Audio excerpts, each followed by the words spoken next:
네, 8절부터 보겠습니다. 르비딤에서 어, 르비딤에서 이 식수 문제가 끝나자마자 바로 전쟁이 일어납니다. 그렇죠? 어, 전쟁이 일어나는데 첫 전쟁이에요. 예, 광야에서 이스라엘 백성들이 맞이하는 첫 번째 전쟁인데 그 이야기는 어렵지 않으니까 여러분들이 딱 봐도 이미 잘 묵상하셨을 것이라 생각이 듭니다. 여기서 여호수아가 첫 등장하고요. 어, 이제 여호수아가 이제 전체 작전 지휘권을 가진 장수가 되어서 이스라엘을 이제 진두지휘하면서 실제로 전쟁에 더해서 싸우고 모세와 아론과 훌은 산꼭대기에 올라가서 기도합니다. 모세의 손이 올라가면은 이기고 내려가면 집니다. 이것은 뭐 그 그냥 어떻게 보면은 그냥 좀 말도 안 되는 것 같고 또 좀 좀 웃겨 보이기도 하잖아요. 그런데 이것이 의미하는 바가 있죠. 모세의 손이 올라간다는 건 하나님께 기도한다는 거고 내려오는 것은 기도를 멈춘다는 것입니다. 기도한다는 것은 하나님을 의지하는 것입니다. 그런데 모세가 꼭 손을 올리고 있어야지 하나님께서 그 기도를 들으실까요? 그리고 기도할 때 꼭 손을 올리고 해야 되나요? 예, 그런 건 아니죠. 그렇죠? 여기서는 하나님께서 모세에게 이제 이런 구체적인 지시를 분명히 하셨을 겁니다. 그래서 어, 이렇게 모세가 이런 행동을 하는 것이고 그런 것들이 분명히 생략이 됐을 것이다 그렇게 생각이 되고요. 아니면은 하나님께서 모세에게 말씀하지 않으셨는데 모세의 생각일 수도 있어요. 하지만 모세의 그 생각이 내가 손을 올리고 하나님께 기도해야 되겠다. 그리고 기도를 이렇게 간절한 마음을 담아서 손을 올리고 이렇게 기도를 해야 되겠다. 그리고 기도를 하면 하나님께서 이기게 하시거든요. 하지만 내가 기도를 쉬면 하나님께서 이 전쟁을 승리하지 못하게 하실 것이다. 이런 생각을 했을 수도 있습니다. 근데 하나님 보시기에 그 생각이 하나님 뜻에 합하기 때문에 또 그렇게 모세가 생각하는 대로 이끌어 주셨을 수도 있습니다. 어, 어쨌든 이것은 어, 그냥 손을 올리고 있냐 내리고 있냐 그건 중요한 게 아니고요. 하나님을 얼마나 의지하느냐 그것이 가장 중요한 것이었습니다. 그리고 모세가 이렇게 손을 올리고 내리고에 따라서 전쟁의 승패가 갈리는 것은 이스라엘 백성들에게도 아주 선명한 메시지가 있을 겁니다. 이렇게 하나님께서 지금 이스라엘 백성들에게 뭔가를 계속 보여주시면서 하나님을 의지하는 것과 의지하지 않는 것이 그 결과가 어떤 차이가 있는지를 계속 보여주시죠. 그죠? 마라에서도 그냥 하나님께서는 쓴물을 단물로 바꾸실 수 있는데 뭔가 나뭇가지를 넣어서 이제 그 물을 단물로 바꾸시는다든지 아니면은 르비딤에서도 반석을 쳐서 물을 내신다든지 꼭 그런 퍼포먼스죠. 그런 퍼포먼스가 나뭇가지나 바위를 치는 거나 이런 퍼포먼스가 없어도 하나님은 당연히 이제 물을 그냥 내시고 이제 쓴물을 단물로 바꾸시고 그냥 하실 수 있는데 이런 것들을 일부러 보여주시는 이유는 한마디로 그래야 믿잖아요. 그래야 하나님이 하시는구나 와 이러면서 하나님이 하시는구나 라는 걸 믿잖아요. 근데 하나님께서는 이런 걸 계속 보여주기를 원하지 않으십니다. 지금 이스라엘 백성들이 너무 믿음이 없고 약하고 그 수준이 낮기 때문에 너무 잘 흔들리고 그렇기 때문에 이런 것들을 막 보여주시는 것이 이런 것들을 계속 보여주기를 하는 원하지 않으세요. 그래서 여러분 가나안 땅에 정착하고 나서는 이런 말하자면 기적들이죠. 이런 기적들을 하나님께서 더 이상 보여주시지 않으십니다. 만나 매출하기도 다 기적이잖아요. 구름 기둥과 불 기둥도 기적이잖아요. 그리고 나중에 어, 뭐 더 나오지만 옷이 헤어지지 않았어요. 광야 40년 동안. 이런 것도 다 기적이잖아요. 이런 기적들이 가나안 땅에 정착하는 순간 없어집니다.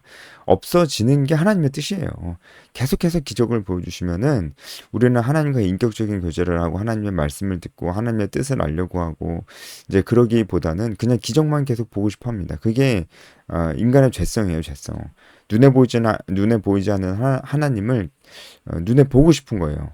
그래서 그런 그런 마음이 자꾸 기적을 보고 싶어하는 그런 어떤 뭐랄까 그런 바람으로 나타나거든요. 하나님과 인격적인 교제를 하길 원하지 않고 기적만 보려고 한다. 사람이 그래요. 그렇기 때문에 하나님 이런 것들은 잘 보여주시려고 하지 않습니다. 지금 워낙에 이스라엘 백성들이 너무 모르고 믿음이 약하고 잘 흔들리기 때문에 이런 것으로 이스라엘 백성들에게 확실히 각인을 시켜주는 것이고 제가 어제도 영상에서 말씀드렸죠. 하나님께서 뭔가 이제 르비딤에서 반석에서 물을 내시면서 뭐 다른 조건도 말씀하지 않으시고 뭐 꾸짖지도 않으시고 했습니다. 근데 그것은 그 백성 앞을 지나가고 장로들도 데리고 가서 그 반석을 쳐서 물을 내시는 것은 어떤 의미라고 그랬어요? 확실하게 얘기하는 겁니다. 너희들 봤지? 봤지? 확실하지?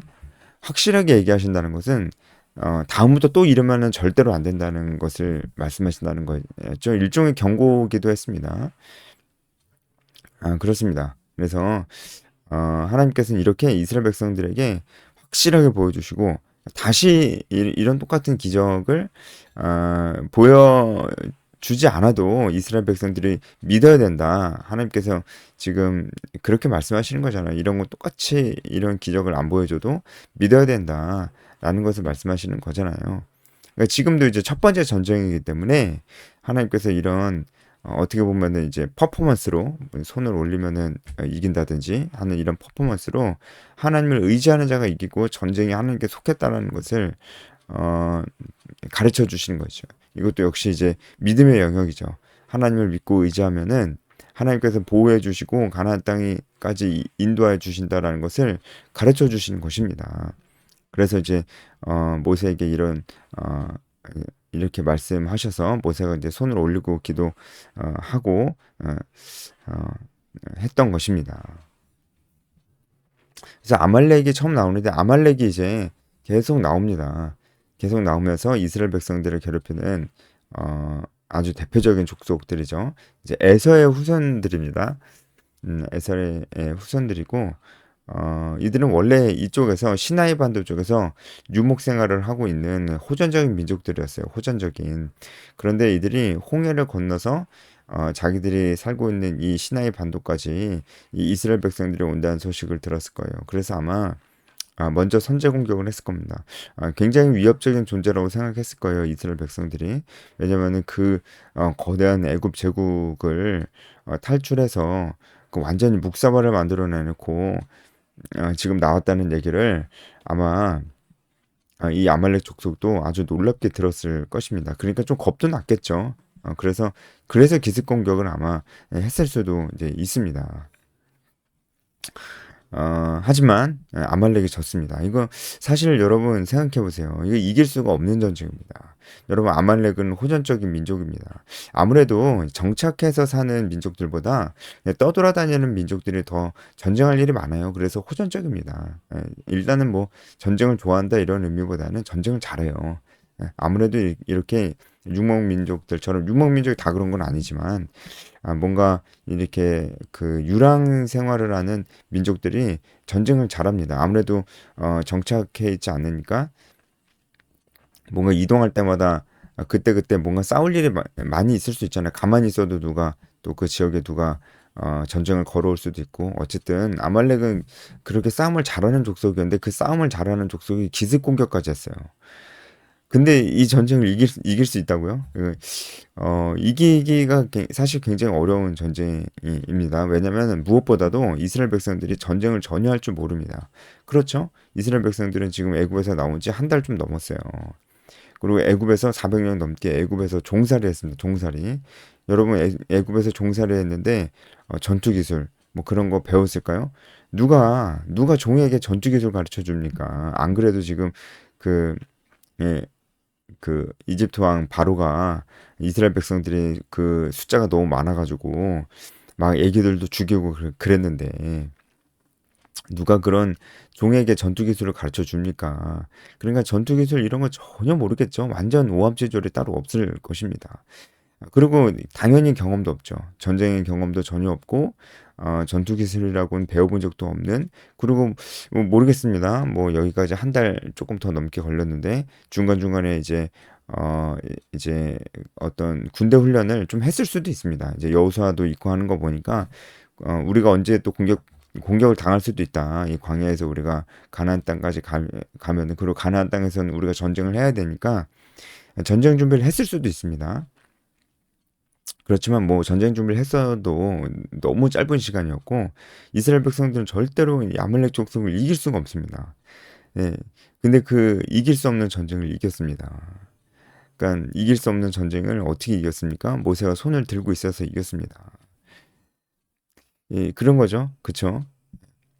하나님께서 함께 하시면 이길 수 없는 전쟁을 이길 수 있습니다. 그런데 이거를 자기 자신에게 적용할 때 너무 이기적으로 자기 입맛대로 그냥 자기 자신한테 적용하면 안 돼요. 자기가 뭔가 하고 싶은 게 있어가지고 그거를 하려고 하는데 그게 너무 어려워. 너무 어려운데 나는 너무 이거를 해내고 싶어. 근데 전쟁은 하나님께 속한 것이고 불가능한 건 하나님께서 가능하게 하신다니까 지금 내가 너무 하고 싶어. 내가 이거 너무나 여기 지금 하고 싶은 여기서 결과를 만들어내고 싶어. 그러면 내가 하나님을 의지할 때 내가 너무 하고 싶은 거, 내가 너무 결과를 보고 싶은 거 이것도 하나님께서 결과를 보게 하시겠고 좋은 결과를 보게 하시겠구나. 이렇게 적용하면 좀 곤란합니다.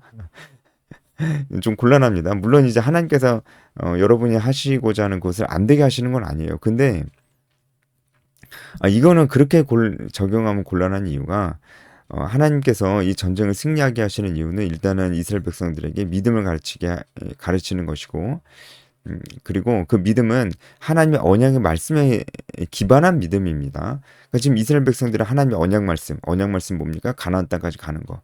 가나안 땅까지 하나님께서 인도하시겠다는 그 언약, 그 약속의 말씀을 향해서 그 약속의 말씀 때문에 그 명령에 순종함으로 지금 가나안 땅까지 가고 있는 길이잖아요. 그래서 하나님께서 도우시는 겁니다.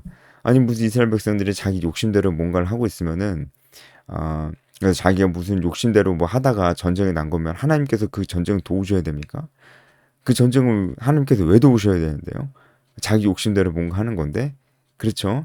그러니까 그런 경우는 하나님께서 도와주지 않으십니다. 근데 도와주실 수도 있어요. 그런 경우 내가 욕심대로 하는데도. 왜냐면은 진짜 워낙에 내가 하나님을 모르고 믿음도 너무나 거의 없다시피 약하고 이럴 때 하나님께서 정말 정신 차리고, 그리고 하나님이 어떤 분이신지를 알으라고 우리에게 그런 이집트에서 10가지 재앙도 이스라엘 백성들 아무것도 안 했는데 하나님이 은혜를 다 주셨잖아요. 그것처럼 내가 내 욕심대로 뭔가 하고 싶은데 하나님께서 그거 이뤄 주실 수도 있습니다. 하지만 그거는 정말 다시는 그런 걸 기대해서는 안 됩니다. 우리는 오히려 부끄러워하죠. 나는 내 정욕대로 하고 싶은 거였는데 내 욕심이었는데 하나님께서 도와주셨구나. 너무 부끄럽다.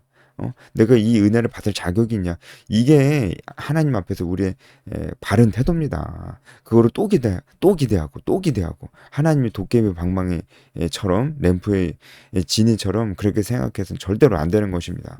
그러려면 어떻게 해야 돼요? 그러려면 어떻게 해야 됩니까? 결국 사명감입니다. 결국은 언약의 말씀, 결국은 하나님 나에게 명령하신 것을 순종하며 살아갈 때 그때 만나는 어려움, 그때 만나는 고난들, 그때 만나는 시험, 그때 싸우는 거예요. 싸울 때 하나님께서 이 싸움에서 승리하게 하실 것이다. 난 믿는다. 이렇게 자신 있게 고백을 해야 되는 것입니다. 결국은 사명을 향해 가야 되는 것이고, 사명을 향해 갈 때 전쟁 같은 어려움과 고난이 있어도 우리는 직면하고 자신 있게 직면해야 되는 것입니다. 여러분 여기서 또 우리가 하나 알 수 있는 것은 무엇이냐면 하나님께서 이스라엘 백성들을 전쟁에 직면시키셨다라는 거예요. 그것도 굉장히 이제 아말렉 족속이라는 아주 만만치 않은 족속과 전쟁에 직면하게 하셨다는 거예요. 전쟁에 직면하게 하시는 것도 하나님의 이스라엘 백성들을 향한 계획 가운데 있었다는 것을 우리가 알 필요가 있습니다. 그러니까 하나님의 사명을 따라 살 때 하나님께서 우리에게 명령하신 지상 명령을 우리가 향해 살 때 그 삶이 절대 만만치 않다니까요. 그 삶은 그 자체가 광야예요. 제가 어제도 말씀드렸잖아요. 뭐 내가 지금은 너무 힘들어서요. 내가 너무 바빠서요. 내가 지금은 여력이 안 돼서요. 나중에 좀 괜찮아지면 여유가 되면 시간 되면은 그때 내가 전도하고 제자화하고 뭐든 할게요. 이렇게 얘기하는 게 말이 안 되는 게 원래 우리는 광야 같은 상황 속에서 순종해야 되는 겁니다. 좀 나아지면은 여력이 되면 여유가 되면이 아니에요. 원래 광야 같은 상황에서 하는 것이 순종입니다. 그리고 그렇게 순종하면은 반드시 전쟁해야 됩니다. 전쟁이 하나님의 뜻이에요. 우리가 우리가 제가 지금 실제로 전쟁하는 걸 얘기하는 것보다는 영적 전쟁을 얘기하고 있는 거예요. 우리가 사명을 따라 살 때 반드시 전쟁이 있습니다. 하나님께서 이 전쟁은 미리 계획해 두신 게 맞습니다. 전쟁에 직면하게 하신 겁니다. 우리가 사명을 따라 살 때도 전쟁이 있습니다. 우리가 그런 것들을 분명히 알고 있어야 됩니다. 우리에게 분명히 전쟁이 있습니다. 그런 것들을 분명히 알고 우리가 있어야 됩니다. 우리가 그래서 정말 단단히 준비하고 있어야 되고요. 우리가 사명을 따라 살 때, 하나님 명령 따라 살 때, 우리에게 전쟁이라는 이게 그 의정, 그쵸? 뭔가 내가 주님 뜻대로 살고 싶은데, 그게 정말 안 돼요. 내가 내 가치관과 내 생각과 내 세계관과 하나님 향 믿음과 이런 것들을 지켜내야 되는 것이 전쟁이죠. 그리고 그냥 단순히 수동적으로 지켜내는 것뿐만이 아니고 이 세상을 향해서 이 세상의 문화를 향해서 내가 하나님 나라와 하나님 나라의 가치관과 세계관들을 이 세상에 심어놓고 이 문화를 심어놓고 하나님 나라의 문화를 이 땅에 심어놓고 그것을 위해서 적극적으로 사람들을 만나고 그 사람들에게 이 하나님 나라의 문화에 대해서 얘기를 하고 가르쳐주고 그 사람도 그렇게 그런 사람이 되도록 하는 거 이런 것들은 정말 쉽지 않아. 전쟁입니다. 전쟁이에요. 사람들이 나를 미워하게 될 수도 있어요. 그래도 겁먹지 않고 앞으로 나가는 겁니다. 전쟁과도 같은 것입니다. 이것이 바로 하나님께서 사명을 따라 사는 사람들 삶에 두신 겁니다. 이것은 피할 수가 없는 것입니다. 그래서 이런 어려움들이 올 때 우리는 절대 이상하게 생각해서는 안 됩니다. 그리고 이런 어려움들이 와서 그래 또 어려움이 오니까 나는 이거 너무 어려워서 난 못하겠다. 나는 어려움이 지나간 다음에 뭔가를 하겠다.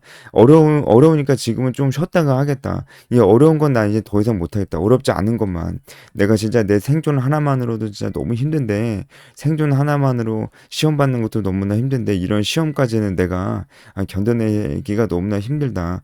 시험이 없는 쪽으로만 이런 시험을 감당할 수 있는 사람은 목사님이나 선교사님이나 그런 사역자들 아니야. 나는 평신도니까 나는 이런 시험들이 나한테 오는 것은 나는 이제 그건 내가 해야 될 일이 아니라고 생각한다. 이렇게 얘기할 수 없다니까요. 이렇게 얘기해. 지금 여러분 보세요. 이스라엘 백성들이 전쟁을 하고 있지 않습니까? 모세만 해요? 여호수아만 전쟁합니까? 여러분 이스라엘 백성들 모두의 일입니다. 이것은요. 우리 모두가 해야 될 일이 바로 이런 영적 전쟁입니다. 영적 전쟁이라고요. 여러분 정말 우리가 진짜 잘 생각해 봅시다. 그냥 열심히 직장에서 일하고 그냥 주일이나 뭐 좀 더 열심히 나가는 사람은 수요일, 금요일, 주말 이렇게 일주일에 4일 나가는 것도 여러분 대단하다고 생각하는데 여러분 그게 정말 우리가 이 세상에서 싸우는 그런 것일까요? 정말? 여러분 잘 생각해 봐야 됩니다. 잘 생각해 봐야 됩니다. 그냥 직장에서 열심히 돈 벌고 열심히 성실하게 정직하게 사는 것이 진짜 우리의 싸움일까요? 아닙니다. 아닙니다. 여러분. 진짜 우리가 이 사명을 향해서 복음을 전하고 제자를 삼는 이 일이 얼마나 힘들어요. 예?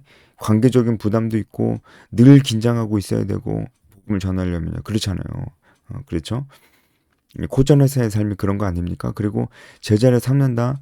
정말 이 재생산하기 위해서 누군가를 그만한 사람이 누구 있나 살펴봐야 되고 가서 도전해야 되고 그리고 순모임하면 시간을 계속 내야 되고 시간을 쪼개야 되고 또 그에게 계속 복음을 전해야 될 것을 도전해야 되고 그가 기본적인 경건 생활도 안 되고 있으면 할 수 있도록 도전해야 되고 부담을 줘야 되고 이끌어 줘야 되고 근데 부담만 주고 도전만 하면은 그건 너무 이제 순환이 너무 힘들잖아요. 그러니까 또 친하게도 지내야 되고 위로도 해줘야 되고 얘기도 들어줘야 되고 공감도 해줘야 되고 이런 것들을 다 해줘야 돼요. 시간 내야 되고 마음 써야 되고 돈도 많이 듭니다.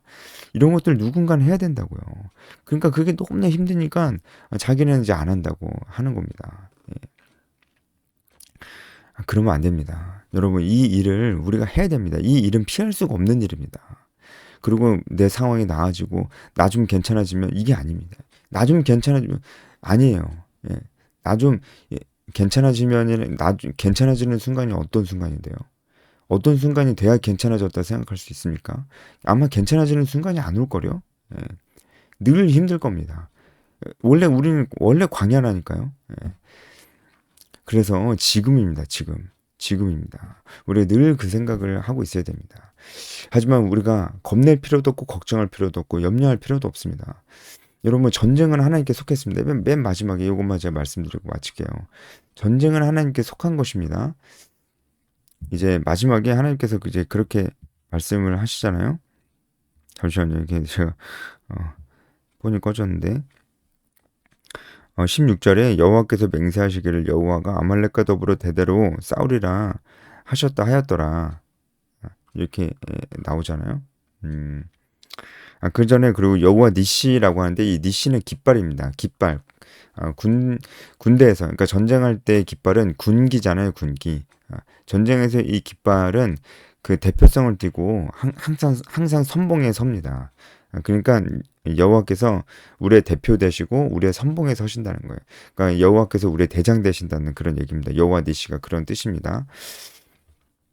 그런 의미에서 16절에 보면은 여호와께서 아말렉과 더불어 대대로 싸우리라 이런 말씀이 있는데